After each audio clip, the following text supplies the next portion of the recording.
So, to next day, chapter 44. We're at chapter 44, and right now, like, I'm kind of lost for words. Riddick just got arrowed. Kind of losing my shit right now, but it's gonna be good. It's gonna be good. I am gonna. I'm like, okay, whatever. An excerpt from Chapter 1, The Cannon of the Flyer. When a grift... Also, if, like, I have something in my eye right now that I can't, like, can't take out. So if I'm, like, blinking a lot, it's like, that's why. In bonds, it does so for life. Guard your life as you would your griffins, for they are forever intertwined. Chapter 44. Booted feet scurried toward me from both directions, and Sloane grabs hold of Riddick as Dane hits his knees beside me, then lunges forward, reaching for Luella at the same moment Sibby does. I rip my gaze from Riddick's and focus on Luella's hazel eyes as she slips down my limp fingers. "Hold on!" I demand. They just need another second, but she slips farther, and Sibby's beak closes on nothing as she loses her grip and falls, the cloud swallowing her whole. "Luella!" a woman shouts from the left. Sibyllaire screams, and the shrill sound vibrates through my chest as I stare and stare and stare at the space where Luella was, as if she'll somehow emerge from the mist. As if there's any chance she's alive. "Damn it!" Dane quickly pushes back onto his knees. "Vi, I can't move." My voice drops to a whimper. My shoulder's out. Any second the adrenaline will wear off and the true pain of the injury will hit. "All right." His tone immediately softens. "I've got you." His hands wrap around my rib cage, and he carefully lifts me to my feet, my right arm hanging uselessly at my side. Sibby's screams become a keening wail. "Something feels wrong," Taryn says. "It's all fucking wrong." "You dropped her!" Kat charges toward us from the other side of Sibby, fury rightfully etched in every line of her scowl. "I never had her." My chest crumples under the unbearable weight of the guilt because she's partially right. I may not have dropped her, but I didn't save her either. "Kat, no." Marin hurries around us, putting her hands out as if to block her best friend. "I saw it happen. It's not Violet's fault. Luella almost killed both of the riders because she couldn't jump the trap." "You fucking dropped her!" Kat surges against Marin. "Sibby saved your precious rider and you dropped our flyer. I will kill you for this." "Knock it off," Marin shouts. "You kill her, you kill Ryerson. Everyone knows it." Fuck. It always comes down to that, doesn't it? "I can..." Kat starts. "Take one step toward Violet and I'll throw you off this fucking cliff myself," Dane warns, his voice low and menacing. "Unlike Ryerson, I don't give a shit who your uncle is." "I'll do it just for fun," Sloane adds. "Riddick," I manage to say around the pain that throbs from my shoulder then devours the rest of me. "Alive," he answers weakly. "Kat, let it go. Sibby doesn't have long," Marin says, her hand trembling as she reaches for the griffin. Kat breathes deeply then nods, moving to the griffin's side. "Griffins die with their flyers."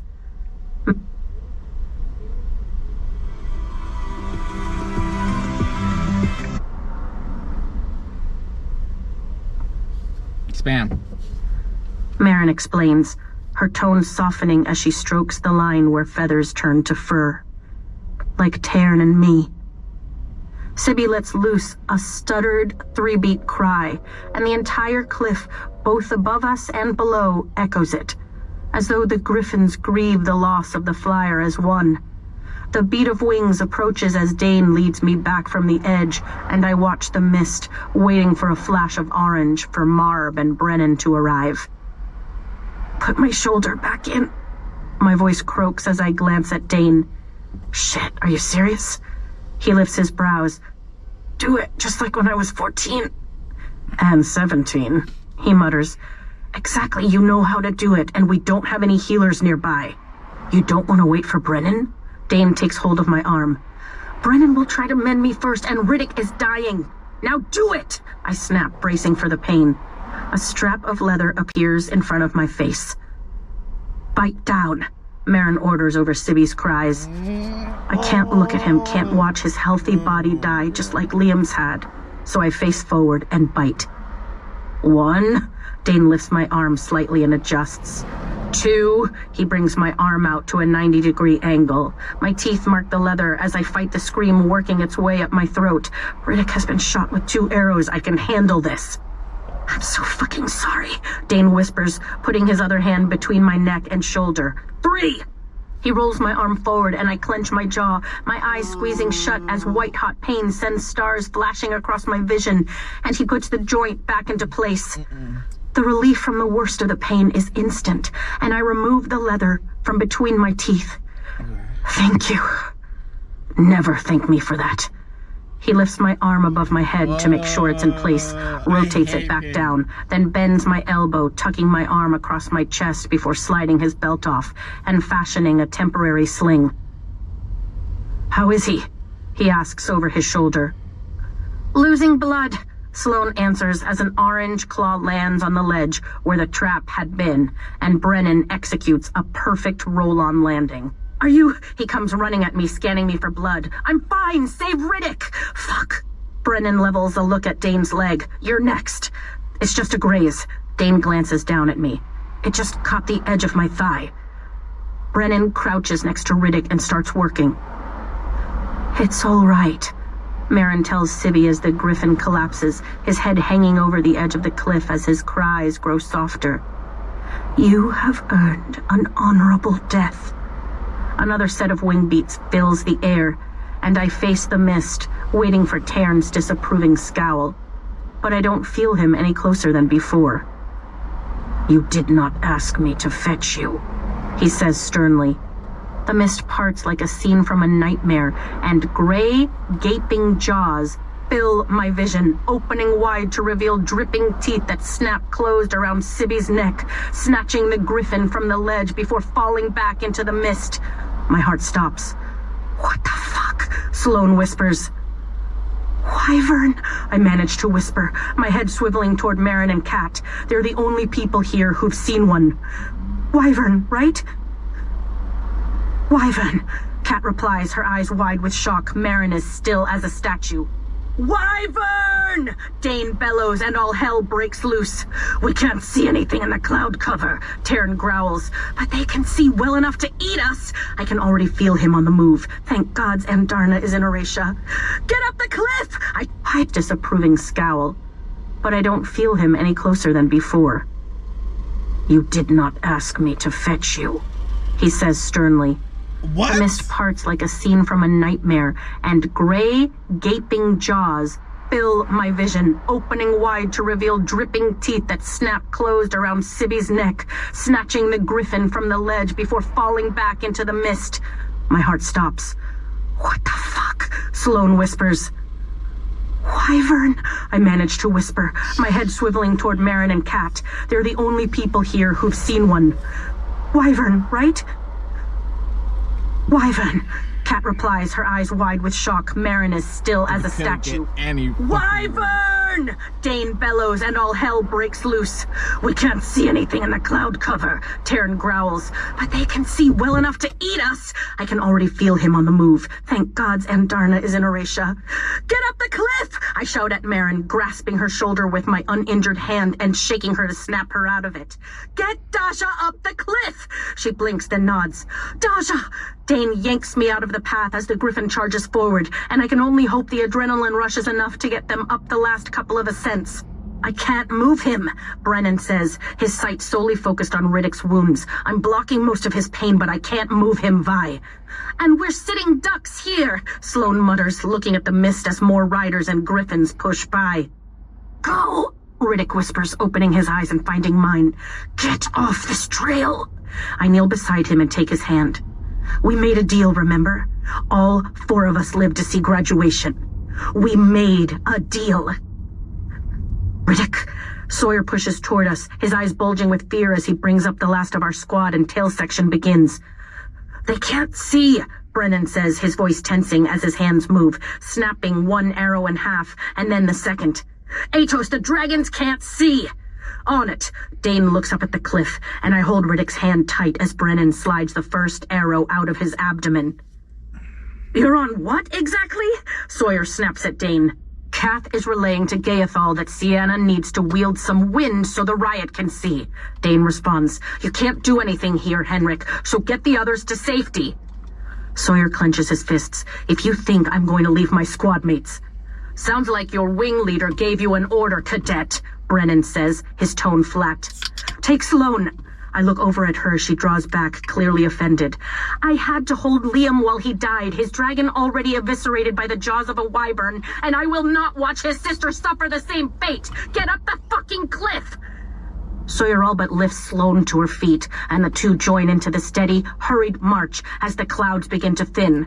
How powerful is Sienna? I ask Dane quietly, absorbing the pressure of Riddick's squeezing hand as Brennan works the second arrow free. His tense expression answers the question for me. The visibility may be improving, but it's not nearly enough to see what we're up against. And even if it were, without crossbolts, I'm the best weapon we have. I've already come to that conclusion. Gusts of air hit my back from the force of Taryn's wings. Right, I let go of Riddick's hand and brush his hair back up his forehead. You will not die. Do you understand? He nods, his dark brown eyes fluttering closed as I stand. Where do you think you're going? Brennan asks, his concentration wavering. I'm the best shot you've got. We both know it. Fuck, Brennan mutters. Find every wind wielder we have, I tell Dane as I walk to the brink of the ledge, temporarily stopping traffic as Tairn swings his massive body around to face poor Emil. I think there's a storm wielder in First Wing, not as powerful as my mother, but if we can raise the temperature, it should help clear the clouds. Violet, Brennan calls out. If we can't clear the clouds, then use them to your advantage. No one here is as powerful as General Sorengale. Come up with another plan. Ever the tactician. We could send the entire riot in, Dane suggests. And if there's one rider on that wyvern, we could lose the entire riot. I shake my head. You're wounded. You know that, right? Dane questions me, glancing at his belt. And you're a memory reader. His gaze narrows.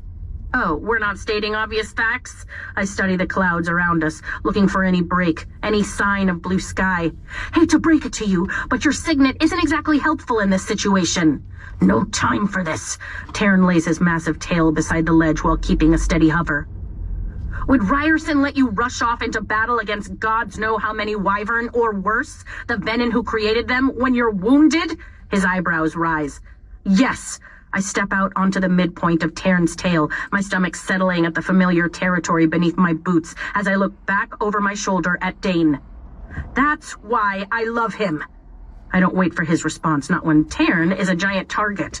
He holds remarkably steady as I walk forward, navigating his spikes and scales with ease. The flyer's death is not your fault, Tairn tells me as I find my saddle and lower into the seat. We'll save that for another day. I fumble with the belt for precious seconds. This fucking thing is nearly impossible with one arm, but I manage by holding the strap in my right hand and fastening with my left. You know I can't wield with one hand, right? You don't need to tell me your limits. Tairn dives, and I'm thrown forward in my seat as we plummet through thousands of feet of dissipating clouds. You can't feel them, can you? I was aware something felt off, but if I could accurately detect wyvern, if any of us could, without seeing them, we wouldn't be in this position. Fair point. Wind bites at my face and tears streak from my eyes, but I'm not going to waste precious arm movements on getting my goggles from my pack. We emerge from the cloud cover and level out just beneath it. The ascents are clear, Tairn says. We will not risk the high ground if there are no riders to defend. With great beats of his wings, we jolt upward, back into the mist. Are there other dragons out here? I reach for the buckle of Dane's belt and carefully pull the leather aside to slip my arm free. I'm going to need it as soon as we're done. I don't want to hit anyone by accident, even if hitting the wyvern would probably be an accident given my aim. They're all above, guarding the riders. Good. We fly straight through the thickest part of the cloud, but there's no trace of the wyvern. Until they, as in 2 of them fly by on either side of us, streaks of gray in the otherwise endless white. Shit! Taryn flies high, pushing up into the blue sky. Clouds stretch from the cliffs over the surrounding landscape. No wonder the riot didn't see the wyvern. They have the perfect cover. And Sienna isn't powerful enough to dissipate all this. Use it. That's what Brennan suggested. Wyvern aren't just alive. They're created. They carry a form of energy forced into them by dark wielders. I have an idea. I approve. Taryn sails into the cloud cover. I've told Gaethal to instruct his rider to stop eliminating the clouds and instead push them away from the cliff. Just from where the path is. Until then, keep the wyvern distracted. I clutch the pommel of the saddle with my uninjured hand and shove my right hand into my flight jacket between the buttons to stabilize my shoulder as much as possible. Then, Taryn dives back into the mist. Only 2 that Eitram can see, Taryn announces, his wings beating the cloud into little swirl patterns behind us. The cover has thinned enough to the north to make out their shapes. A patrol? Riderless, he confirms. Thank you, Sanal. I lean forward as tears streak from the corners of my eyes. I know, dragons pay no heed to our gods. Taryn snorts, following a pattern of swirls similar to his own. He's tracking the wyvern. You're faster than they are, right? Fear licks down my spine. Don't insult me when we're headed into battle. Right, I mutter to myself. That's my Feel guy. like using the conduit? Taryn asks as 2 tails appear ahead. Nope, aiming is detrimental to the goal. Understood. His wings beat faster, propelling us to a speed that leaves my stomach behind and narrows my vision as he pulls up above the wyvern to catch their attention. It works, and my stomach hollows as we switch from the predator to the prey. If there were only one, I'd rip his throat out and call it a day. I know, but there's no guarantee that there are only 2. Hold on, Silver One. I buckle down, making myself as small as possible and lying across the saddle to minimize air resistance as Taryn moves at a pace I've never experienced. It takes all my effort to breathe, to fight the night at the edge of my vision, to just stay conscious as he bolts out of the clouds, then plummets back into the cover a breath later. They followed. Great. My fucking teeth are rattling. How is that cloud cover? Because I can't wield if I'm passed out. They're almost clear. I grit my teeth and ignore the throbbing ache of my shoulder. The clouds have to clear the path, or there's every chance I'll kill Riddick and Brennan if they're still on the trail. We're rolling, he warns me a second before he does, executing a move that disorients me thoroughly, a move most riders can't hold their seat for. My stomach lurches into my lungs as he levels out, flying back the opposite way and dropping us directly under the wyvern. I know we're not supposed to question dragons, then don't. A set of pointed gray claws falls rapidly toward us. Tarn! He banks hard right, then climbs quickly. The clouds have cleared the trail. My heart speeds to a gallop. Make sure they're following us. Don't turn around, or you might actually pass out, he instructs, flying faster. I slide my hand out of my jacket with a wince, then gasp with pain as I rotate my palms downward and open myself to Tarn's power. It flows through me, filling my muscles, my veins, the very marrow of my bones, until I am power, and power is me. My skin starts to hum, then sizzle. We break through the clouds, and I throw my arms wide, pushing past the pain and screaming with it all in the same breath, setting the molten energy within me free. And for the first time in my life, I force the power downward. Energy erupts through me, searing my skin on the way out as lightning strikes within the cloud below us, webbing out like the many branches of an overgrown briar patch, twisting and turning, drawn to the energy harnessed within the wyvern. 4 distinct shapes light up beneath us, 2 directly under and 2 closer to the edge of the cliff, flashing brightly with the endless stream of power. Break free, Tarn demands. I force my palms shut and shove the archives door in my mind closed, blocking the endless torrent of Tarn's power before I end up in the same condition I'd been in at Basgaeth under Carr and Varish's punishment. The flashing stops. Go! I shout down the bond, clutching my right arm with my left as Tarn banks deeply to the left and dives for the ground. This time, the wind is a welcome reprieve from the heat of my skin and the burn within my lungs as we pass through the cloud and emerge on the other side. 4 wyvern carcasses litter the ground, one in the middle of the very field we'd stood in this morning. Taryn flies over each just long enough to be sure that they are, in fact, riderless, and we're joined by 4 others in the riot on one last sweep of the area. Then we climb again, soaring through the clouds and coming out at the edge of the cliff where everyone has gathered. Some griffins load into heavy wagons with stumbling steps, while others appear to have lost consciousness on the ground, but their flyers are all standing, as are the squads of riders. Taryn quickly locates ours, and riders scurry as he drops to an abrupt landing. "You could have crushed someone," I lecture. "Could have, but alas, they moved." I spot Rhiannon and Sawyer with Riddick braced between them, walking him toward Atrum, and breathe a sigh of relief. "What? You thought I'd let your friend die?" Brennan asks, folding his arms and tilting his head up at me from where he stands next to Bodhi and Dane, to the right of Taryn's foreleg. "Never doubted you for a second." I force a smile. "Want to get your ass down here and let me mend that shoulder?" He wields the older brother disapproving stare like the professional he is. "Not particularly," I grimace, and haul Dane's belt back into position, refusing to take the chance that I won't be able to mount again if a mending session knocks me out. "So fucking stubborn," Brennan mutters, shoving his hands through his hair. "How did you know you could kill them like that?" "I didn't." I breathe through the wave of pain that threatens to pull me under as I let the weight of my shoulder fall into the makeshift sling. Wyvern are created with dark wielder magic, and Felix said something to me about energy fields the other day. I took a chance that the lightning would be drawn to their magic, and Taryn agreed to try.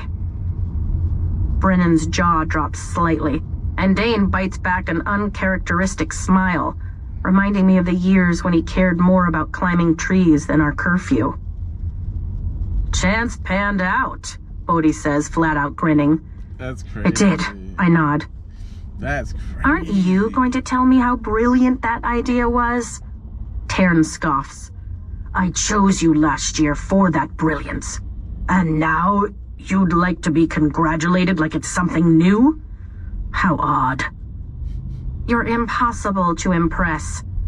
"I'm a dragon, a black morning star tail, the descendant of..." Yeah, I cut him off before he makes me recite his entire lineage. I want to hear it. Kath said there were 4 of them in there. Dane deftly changes the subject. "At least they were riderless. Could you imagine if Dark Wielders knew we were joining forces with flyers and moving them into Tyrandor, where a dragon just hatched? They'd see us as a ripe little draining target." Is that foreshadow though? Bodhi's face falls. "Oh shit.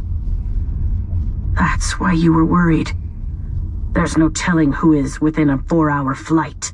Taryn bites out those last words. "They already know." My stomach twists. "That's why they're using riderless wyverns to patrol." Brennan stills completely, and the color drains from his face. Fuck. "What?" Dane glances between us. Funny stuff. "Venin share a collective conscious with the wyvern they create," Brennan says quietly. "That's what Takaris's book says." "The book you haven't let me read in the 4 days you've had it?" I touch my fingertips to my head as the dizziness returns. "It's only been 3 days, and you apparently already know," Brennan counters. "And some things are beyond your clearance, cadet, especially information we haven't finished analyzing." "I know because I read the book my father gave me," I argue, and I almost regret the emphasis when he flinches. He didn't just separate himself from Mom when he changed his name. He distanced himself from Dad. And Bodhi knows because it's how I killed an entire horde of them at Ressen. "I didn't know," Dane interrupts. "So if one of them felt that energy pulse, if one of them knows what it means..." "Whoever created them knows," I finish for him, turning my gaze to Brennan. "And you can bet they'll come for us now." An excerpt from... Oh, why? They just can't get a break right now. Just can't get a break. God damn, it's just Alright.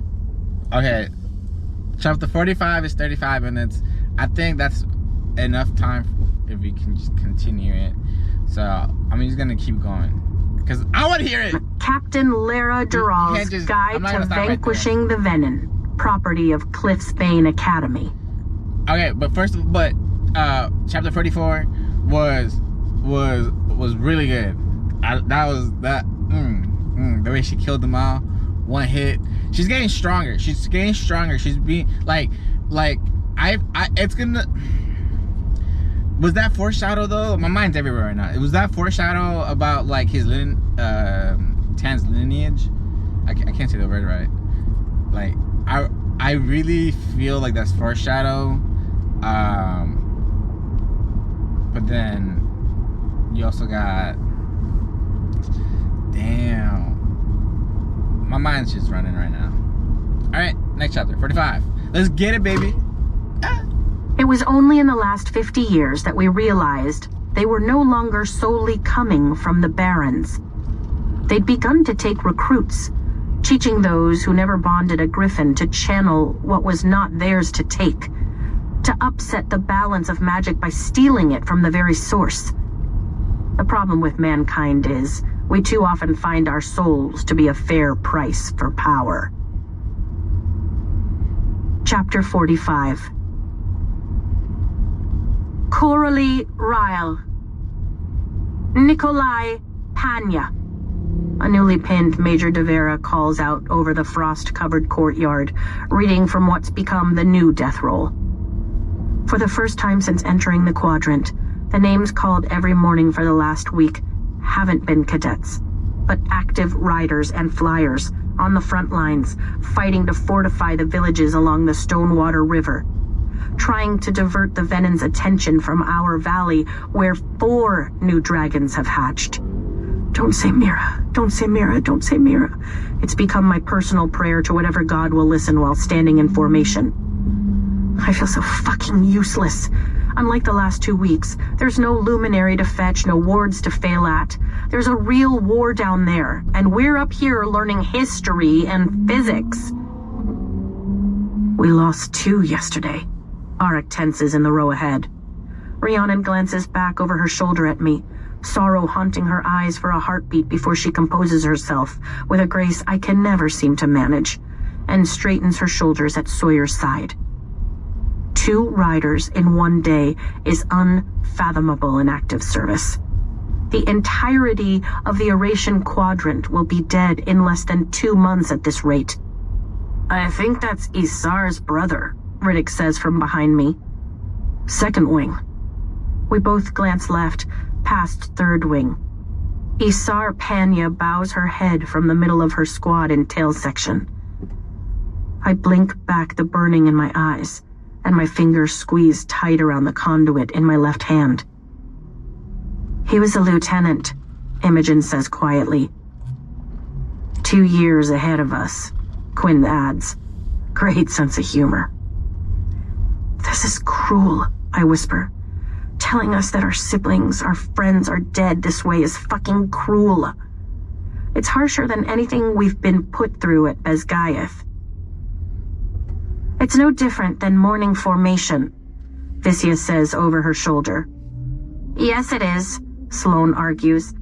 Hearing someone from a different wing died, or hell, even our squad, isn't the same as being told your brother's gone. Her voice cracks.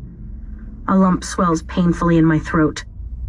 Brennan is inside, no doubt arguing with the assembly about where to find game for the tsunami of predators we've brought here over the last month, or coordinating shipments from the now functioning forge.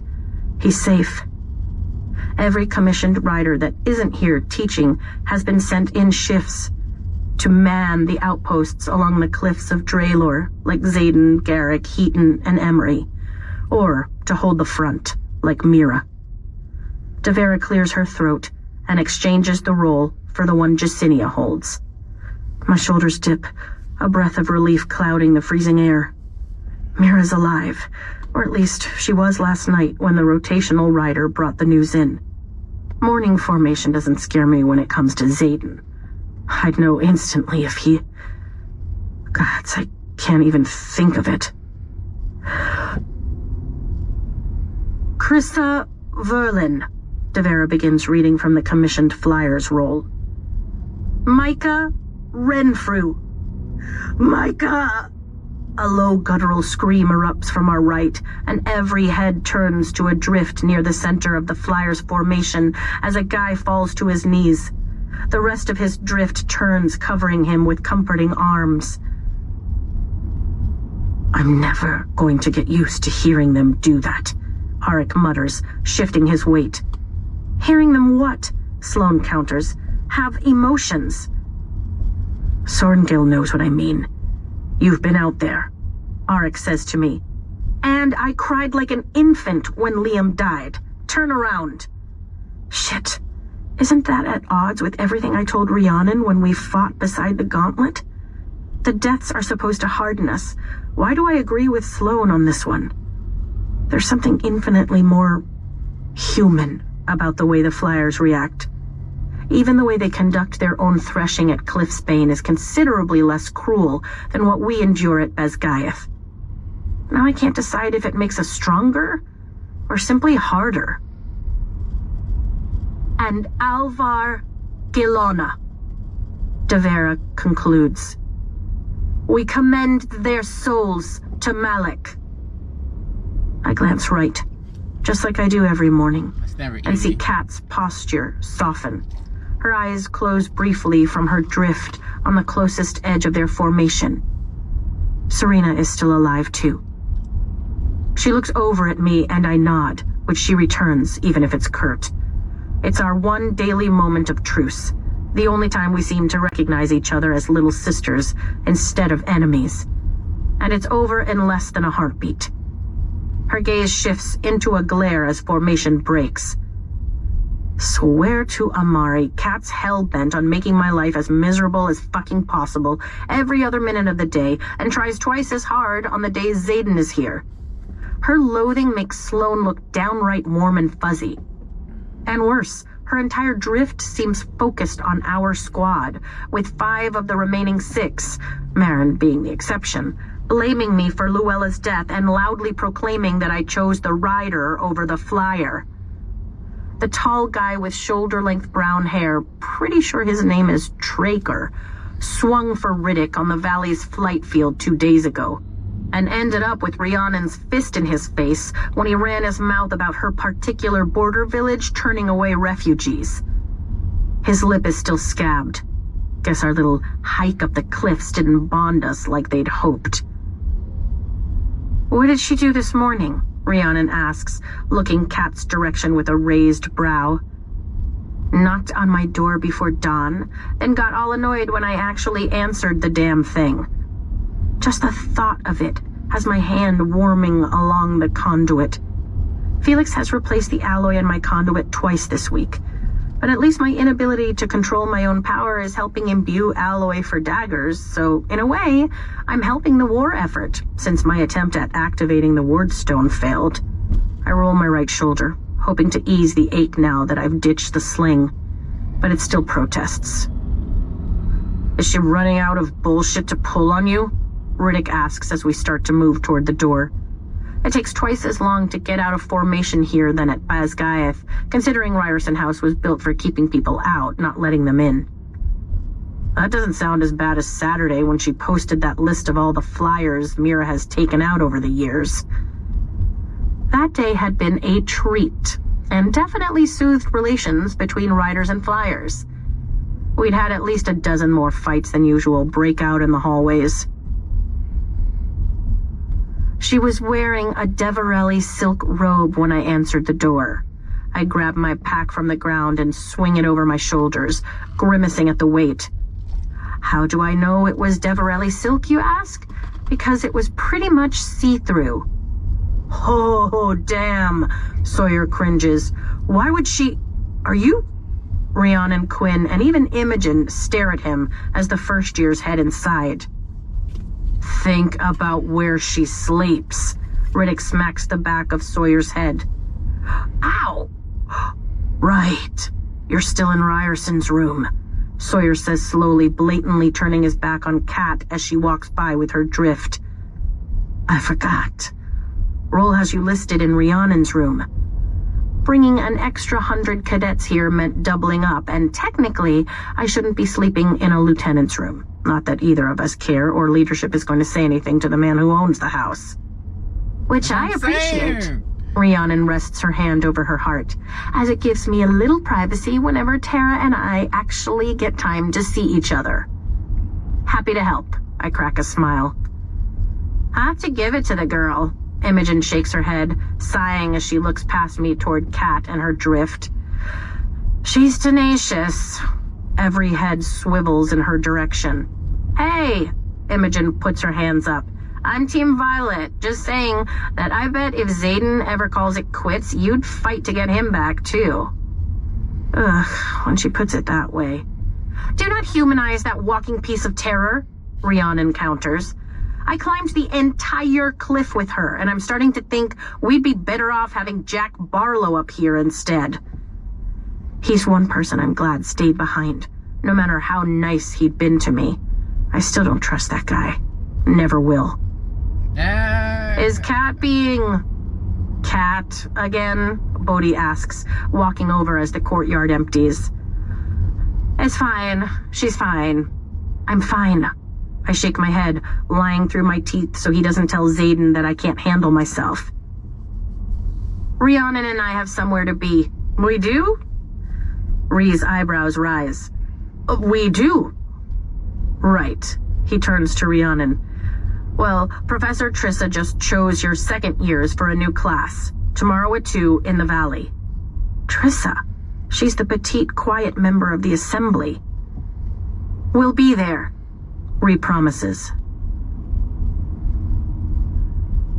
Snow falls in Aratia earlier than it does at Basgaeth, and by the first week in November, a thin blanket of white covers the rapidly growing town but not the valley above, thanks to a combination of the natural thermal heat of the mountain range and the magic channeled by griffin and dragon alike, which only seems to be increasing. I glance toward the worn path at the end of the valley that leads down to Ryerson House, anxiety churning in my stomach. Well, this is awkward. Sawyer folds his arms and levels a bored look across the 15 feet of valley grass that separate the second-year riders in our squad from the second-year flyers in Kat's drift. Looks like we've both been summoned. But if the line of dragons standing behind us and the griffins behind the flyers can manage not to attack each other, surely we can be civil. Surely. Agreed. Surely. Civil is overrated, Andarna notes, flexing her claws in the grass. I've never tasted griffin. We do not eat our allies, Taryn lectures. Find another snack. Looking right, I catch Sawyer glancing between Andarna and Taryn over and over, like he's comparing the differences. Don't worry. I feel like I see double all the time. It's not that. Did she grow again? He asks, pulling at his collar. I feel like she grew. I think a few inches this week, I nod. We had to add a link to her harness on each side. Soon I'll be able to fly without it, Andarna notes with a huff. Riddick pivots to make his own observations, smiling up at Andarna. I love this girl, bro. I swear. The little mini Taryn is becoming ferocious, isn't she? I am no one's miniature. Andarna's head darts toward him and she snaps her teeth less than a foot in front of his face. My heart bolts. Andarna! I shout, turning quickly to put myself between her and Riddick as she withdraws. Damn! Riddick throws his hands up, his hair blowing back from the force of what can only be described as the frustrated huff of Taryn's sigh. Big, Riddick blurts. Meant to say big. No more spending time with Sigale. I point at her, stopping short of tapping her chin before looking up at Taryn, who's lowered his head over her like he might actually put her between his teeth and yank her off the field like a puppy. I mean it, she's rubbing off on you. I could only be so lucky. Andarna lifts her head, preening, and Taryn grumbles something in his own language. Holy shit, Marin mutters from behind me. Violent mom. Violent mom.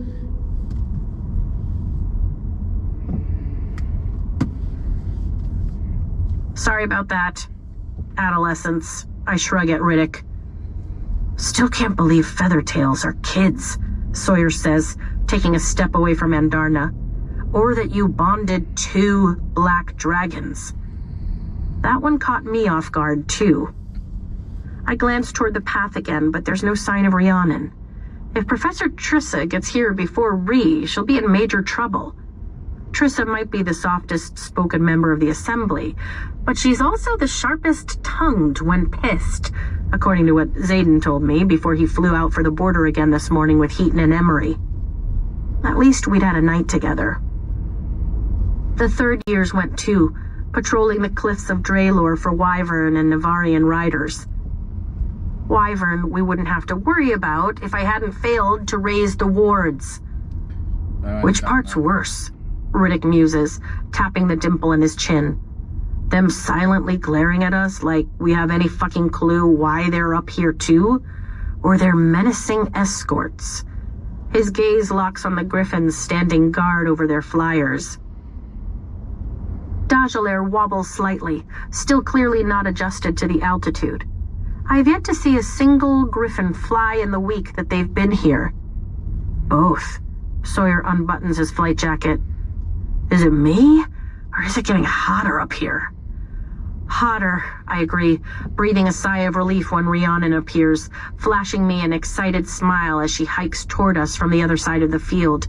I add to Riddick. And be nice. I like Marin. I like Marin too, but her best friend needs to get tossed off this cliff, Sawyer notes under his breath.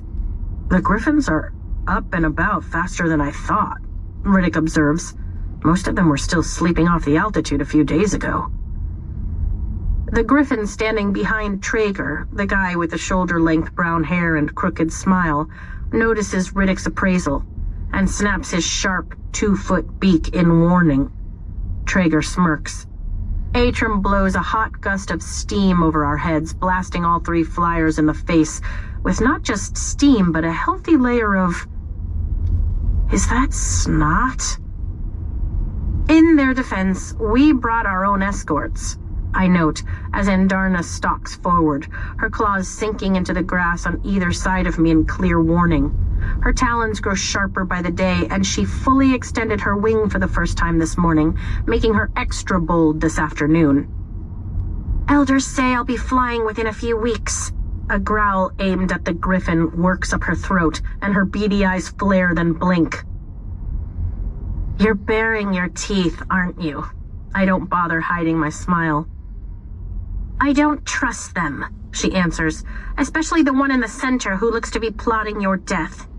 Don't let her bother you. Kat's eyes are indeed narrowed on me as usual. She bothers you. Andarna takes a single step forward, putting her chest scales just over my head. And she'll get used to it, or she'll kill her. Tarn answers from behind us, where the other 4 dragons wait now that Fierge has arrived. Either is acceptable. I thought you were against us killing allies. I glance over my shoulder as his shade envelops me thanks to the afternoon sun. Maybe it's Sleeg moving closer on her right, but there's a reddish sheen to Andarna's scales. And I can't help but wonder when that shimmer will dull to a shade more like Tarn. She has yet to prove herself an ally, Tarn notes. She still blames me for Luella's death. Hey, while we're just standing here, Sawyer rubs the back of his neck and his cheeks redden. You? I lift my eyebrows at the clearly unfinished question. I was wondering if you... He cringes, then sighs. Never mind. He wants you to teach him how to sign, Riddick finishes, rocking back on his heels in clear boredom. Riddick! Sawyer glares his way. What? You made that way more painful than it had to be. For fuck's sake, it was like you were leading up to asking her out or something. He visibly shudders. What if he had been? I counter. Then I'd be stuck cleaning little pieces of him off our shared floor when Ryerson ripped him to shreds. Riddick shakes his head. So messy.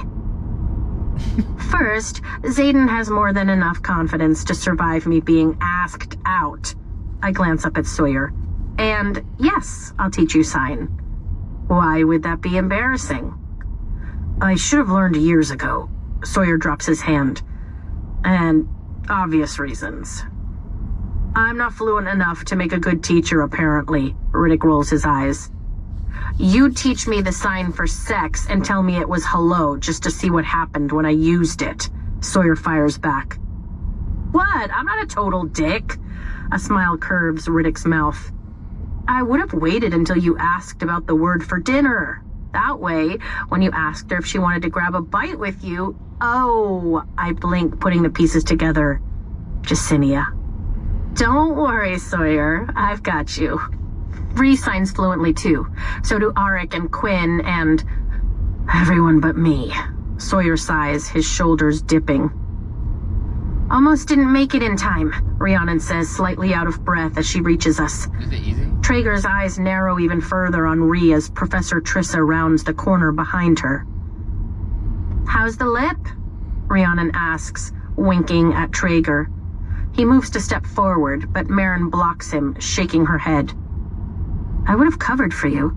Did your family get settled? I ask Rhi. They'd arrived late last night, travel-weary, and with only the items they could fit in a narrow wagon capable of making it up the Precipice Pass, the winding trading route up the northeast side of the cliffs of Draelor, bordering the Deccanshire province. Yeah, Rhi grins and drops her pack in the surprisingly supple grass next to mine. I swear it's like the seasons are reversing up in this valley. Thank your brother for me. He assigned their houses right next to each other near the market square, and they've already picked out a spot to set up shop. Will do. And Lucas? Just the thought of her nephew's perfect, chubby cheeks has me smiling wide. Still the cutest boy ever. She unbuttons her flight jacket and shrugs it off her shoulders. They're exhausted, but they're safe. And the fact that I get to see them whenever I want now, amazing. Plus, I got to show off my signet, and they were appropriately odd. That's phenomenal. I'm really happy for you. My posture relaxes, and I take a truly deep breath. Families have been arriving in Eratia for the last week, led in small, unnoticeable groups by the members of the Revolution who delivered their offers of sanctuary. Riddick's dad should arrive any day, but we haven't had word from Sawyer's parents yet. You might be wondering why we're meeting in the valley, Professor Trissa says. Her breath's perfectly even as she reaches into her pack and pulls out 7 printed illustrations and hands them out to the 7 of us. Another smile tugs at my lips. Jacinia and the others got the printing press up and running. The illustrations, a depiction of a Tirish rune, not unlike those in the weaving book Xaden left me when he graduated. After a closer look at the illustration, I recognize it. The series of graduated squares is nearly identical to the hilt of the dagger on my right hip. As you are currently the top squad and drift, we have chosen your group as our test of sorts. Professor Trissa steps back so she can see both lines of us. You can channel? She asks the flyers. About half power since yesterday morning, Kat answers. Mind work? The professor asks with a tone of curiosity. Not yet, Marin answers. But soon, Kat says, staring straight at me. The drifts are getting stronger every day. As if I'd forget what it was like to have her running amok in my head. So, back to arts and crafts hour? Riddick asks, folding his arms. Who knows how mage lights are powered? Professor Trissa asks, ignoring his question and reaching into her pack. She removes 8 small wooden boards, no bigger than a plate. She puts them in the center of our little standoff. Well? Lesser magic, Marin answers. The ones you create yourself, Professor Trissa nods. What about the ones that run continuously in, say, the first-year dorms? The ones that work before you can channel. Every rider looks at me. They're powered by the excess magic both we and our dragons channel, I answer. It comes off us naturally like waves of body heat, but it's such a small amount that we don't even notice it. Exactly, the professor agrees. And what is it that makes that kind of magic possible? Magic tied to objects instead of a wielder? She looks over at us with expectant dark brown eyes, then rubs the bridge of her nose. Gods, I thought Felix was joking. Sorengil, you're practically covered in them. I glance down, glimpsing the shimmer of my dragon-scale armor beneath the V-neck of my uniform top, then lock onto the daggers Zayden gave me. Runes? Runes, Professor Trissa confirms. Runes aren't just decorative. They're strands of magic pulled from our power, woven into geometric patterns for specific uses, then placed into an object, either for immediate work or usage at a later date. We call the process tempering. That's not possible, Marin shakes her head. Magic is only wielded. It's still wielded, Professor Trissa all but sighs in disappointment at our ignorance. But just like we store food for winter, a wielder can temper a rune using as much or as little power as they choose, then place it into something. She bends down and picks up one of the boards and waves it in our general direction. Like wood or metal or whatever object the wielder chooses, that rune will activate when triggered and perform whatever action it was tempered for. Unlike alloy, which houses power, runes are tempered with power for specific actions. Rhea and I exchange a confused glance. Yeah, what? I see we'll need some convincing. Professor Trissa drops the board and lifts her hands. I'm getting it, but... First, you separate a strand of your power. She reaches forward and pinches air between her thumb and forefinger, which can be the most complicated step to learn, honestly. Is she pretending? Riddick whispers. Professor Trissa shoots him a sharp-eyed glare. Just because you can't see my power doesn't mean I can't. Or are you unfamiliar with the process of grounding? Like your shields, your power is only visible to you when you give it form, whether it's the shape of your signet as a rider or lesser magics, which you are all capable of. Point taken. Riddick puts his empty hand up in defeat. Power can be shaped. Her hands move quickly, pulling at pieces of air, then using her fingers to form invisible shapes. Circles? Squares? Was that a triangle? It's hard to tell when we can't see. Every shape has meaning. The points where we tie the power change that meaning, all of which you will need to memorize. She reaches into the air again, then creates a rhombus? The shapes we combine layer the meanings, change the rune. Will it activate immediately, sit in suspended state? How many times can it activate before the rune depletes? It's all decided here. She seems to flip whatever she's working on, and pulls another string and does something. Fucking weird, Riddick mumbles under his breath. It's like when you're little and you ask your parents to drink from the teacup knowing there's no actual tea in it. Rhiannon shushes him. Once it's ready, Professor Trissa bends and grabs the board, then stands. We place the rune. Until it's placed, it has no meaning, no purpose, and will fade quickly. It's tempering the rune that makes it an active magic. She grabs what I assume is the rune she's been tempering with her right hand, then pushes her palm into the wooden board. This particular one is a simple heating rune.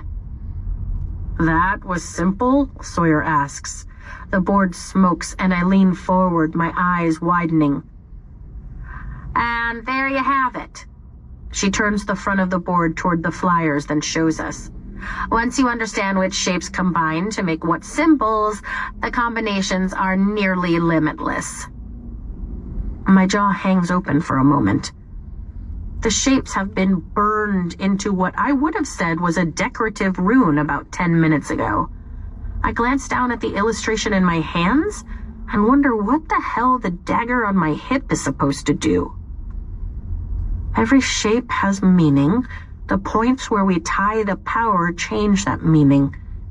I take another look at the multifaceted shape before she flips the board, holding it to face skyward, and my eyes widen with realization.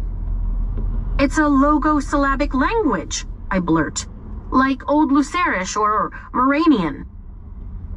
Professor Trissa lifts her eyebrows as she looks my way. Very similar, yes. Her mouth curves into a smile. That's right, you can read Old Lucerish, too. She nods. Impressive. Thank you. She's ours, Riddick says to the flyers, pointing at me. Not sure I'm anything to brag about, considering I barely passed the history quiz this morning. At least I'm solid in math, but then again, math doesn't change overnight. You're an ice wielder, are you not? Professor Trissa asks Riddick. He nods, and she holds out her hand. Riddick uncorks the skin strapped at his hip, then draws the water out from the mouthpiece in a frozen cylinder before walking it to Professor Trissa. She places the ice on the board, and my gasp isn't the only one heard as the ice dissolves in a matter of seconds and water drips from the sizzling wood. Be careful of the medium you choose to hold the rune. A bit more power, and that board would have gone up in flames. Why does no one teach this? Marin asks, glancing from her parchment to the board. It's a skill the Tirish once controlled and perfected, but it was banned a couple hundred years after the unification of Navarre, even though many of our outposts and Basgaith itself were built upon them. Why? She lifts her brows. I'm so glad you asked. You see, riders are naturally more powerful, given the amount of magic we channel and the signets we wield. Traeger rolls his eyes. Huh? But runes are the great equalizer, Professor Trissa continues, setting the board on the grass now that it's stopped sizzling. A rune is only limited to how much power you choose to temper, how long you want it to last, and how many uses it has before it depletes. They banned runes so they wouldn't fall into the wrong hands. She glances at the flyers. Your hands, specifically. Get good enough at runes, and you can compete with a fair amount of signets. So, you want us to temper this? Kat asks, studying the illustration with an arched eyebrow. Out of magic. I hate to admit it, but I'm with Kat on this one. And by the looks on the faces around me, we all are. Even Rhee is glancing at the drawing with trepidation. This feels overwhelming. Yes, with the power you'll learn to separate from yourselves, just like I showed you. Professor Trissa opens her pack and dumps another pile of boards onto the first. She made it look so easy. We're going to start with a simple unlocking rune. Easy to build, easy to test. She glances between our lines.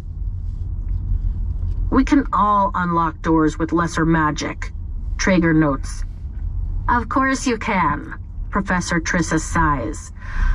But an unlocking rune can be used by someone who doesn't possess lesser magic.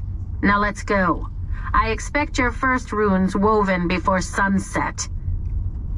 There's no way we're going to learn how to do that before sunset, Sawyer argues. Nonsense. Every marked one has learned a simple unlocking rune the first day. No pressure, So you just gotta Rhee mutters. pull it up and then just give it to her? That's crazy. Sloan and Imogen can do this? I ask. Naturally, Professor Trissa shakes her head at me.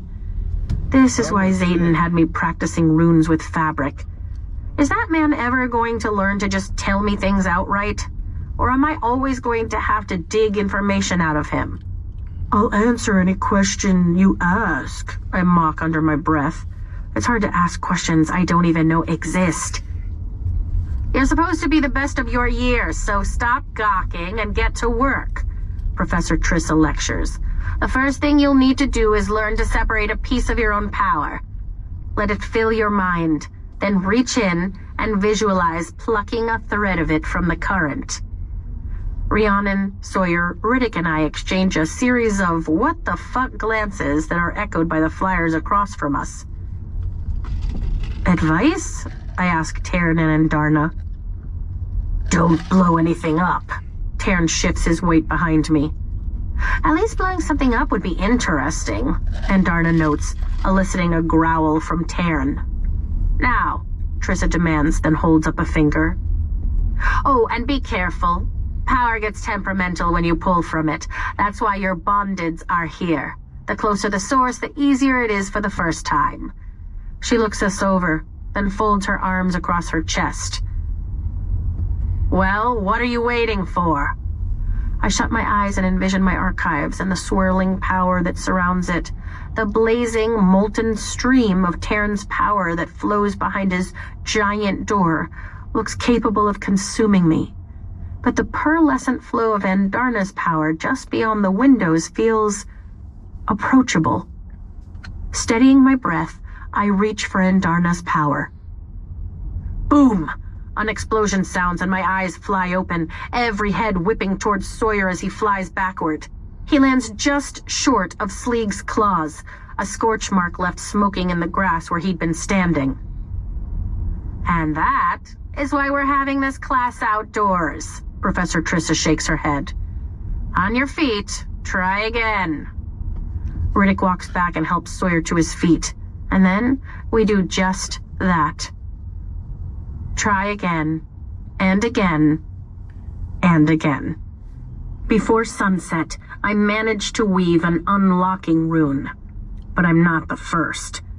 Kat has that honor, and unlike the rest of us, no scorch marks beneath her feet. An excerpt from Captain Lara Durrell's Guide to Vanquishing the... Okay, so that's a lot of information right there. Obviously, that's going to be used later on for somehow, some way. You could put essentially, God damn, I'm stuttering. Oh my God, it's just so much. There's so many possibilities. Like, they could infuse the runes with a specific, like, magic. What? Oh, that's crazy. Okay. Well, so someone could be carrying like multiple types of magic at the same time. That's crazy. Okay. Damn, it's getting interesting. Like a whole new concept getting input into the book, like into the shit. I'm kind of a little speechless. Little speechless. But that's good though. Like, you want to be speechless. Ah, damn, really? Okay. I usually have like a good guess, like an estimate of like where it could possibly, the story could possibly be going and shit. And I am blind. I have no guess or estimate of like what could possibly be like plot and what is plotted. I'm going in blind. Like I'm good at guessing. I really am. I watch a lot of TV and a lot of movies and a lot of like cartoons and animes. Like I could typically like get like at least 25-40%, accuracy when it comes to like a story type stuff. Like nothing. I really don't know. Like, the only thing that's obvious is they're gonna go and obviously, like kill the wyvern somehow. Like, duh. But I don't know if that's gonna go like Like, they're not gonna kill all, like, you know, obviously book 3 is gonna come out, so like something happens, like the story continues. But like, damn, like what's gonna happen? Like, I really have no idea. Like, damn. Okay, well, chapter 46, next episode, we're gonna see how it goes. All right, it's gonna be tomorrow. It's gonna be for tomorrow for me, but we're gonna see how it goes. 46 is 22 minutes, so we might do 46, 47 together back to back like we did 45 and 44. So we'll see how that goes. I'm excited. I can't wait. Catch you guys on the next one.